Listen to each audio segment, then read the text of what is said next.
महाविकास आघाडीच्या आजपासून मॅरेथॉन बैठका होणार आहेत। मवियाच्या नेत्यांची आज ट्रायडंट हॉटेलमध्ये महत्त्वाची बैठक आहे। विधानसभा निवडणुकीसाठीच्या 288 जागांवर अंतिम चर्चेची शक्यता आहे। मवियामध्ये जवळपास 80% जागा वाटप पूर्ण झाल्याचं सांगितलं जाते, तर काही जागांवरून वाद असल्याची माहिती सूत्रांनी लोकशाही मराठीला दिली आहे। वाद असलेल्या जागांवर आज प्रमुख नेत्यांच्या बैठकीमध्ये तोडगा निघण्याची शक्यता आहे। बैठकीमध्ये जागा वाटप निश्चित झाल्यास ऑक्टोबरच्या पहिल्या आठवड्यात मवियाकडून जागा वाटपाची घोषणा होणार असल्याची माहिती सुद्धा सूत्रांकडून मिळते। तर आज आहे 30 तारीख आणि पहिल्याच आठवड्यामध्ये ऑक्टोबरच्या मवियाचं जागा वाटप घोषित होईल अशी माहिती सूत्रांकडून मिळते। आताची सगळ्यात मोठी आणि महत्त्वाची बातमी म्हणावी लागेल तर मागील काही दिवसांपासून मवियाच्या या ज्या बैठका होत्या त्यांना ब्रेक लागल्याचं पाहायला मिळालं होतं। गणेशोत्सव काळ असेल किंवा पितृपक्ष असेल याच्यामुळे थोड्याफार प्रमाणामध्ये कुठेतरी एक ब्रेक लागलेला होता, पण आता पुन्हा एकदा आजपासून मॅरेथॉन बैठका होणार आहेत आणि मवियाचं ठरेल फॉर्म्युला याच्यावर आता चर्चा होईल अशी माहिती समोर येते। आणि या विषयाची माहितीसाठी आपले प्रतिनिधी चेतन नावरे हे आपल्या सोबत जोडले गेले आहेत फोन लाईन वरून। चेतन, काय सांगाल? मवियाचं जागा वाटप आपण लोकसभेला बघितलं तर बरंच लांबलेलं होतं, बरेच महिने चर्चा सुरू होती, मात्र आता विधानसभेचं जागा वाटप लवकरच निश्चित होईल असं कळतंय। काय अपडेट्स आहेत या बैठकांविषयीचे?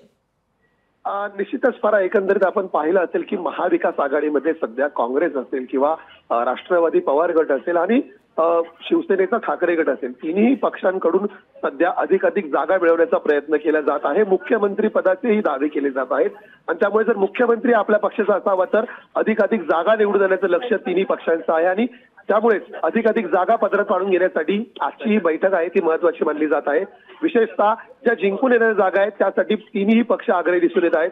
उदाहरणार्थ आपण पाहिलं तर दक्षिण मुंबईमध्ये महाविकास आघाडीने आपली खासदार पदाची जागा निवडून आलेली होती। यावेळी भायखळ्यामधून सर्वाधिक मतदान मिळालेलं होतं आणि सर्वाधिक लीड मिळालेलं होतं आणि या मतदारसंघावरून सध्या काँग्रेस आणि ठाकरे गटमध्ये चढाओढ चालू आहे। असंच वर्सोवा मतदारसंघ असेल, राज्यातील काही मतदारसंघांच्या बाबतीमध्ये अद्यापही हा तिढा कायम आहे। हा पेच आजच्या बैठकीमध्ये सोडवला जाईल अशी अपेक्षा आहे।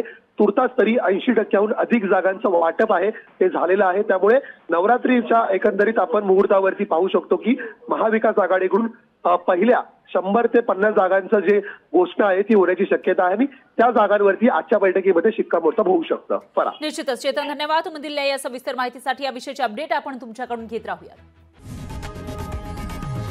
लोकशाही मराठी ऐका, पहा, जागरूक रहा।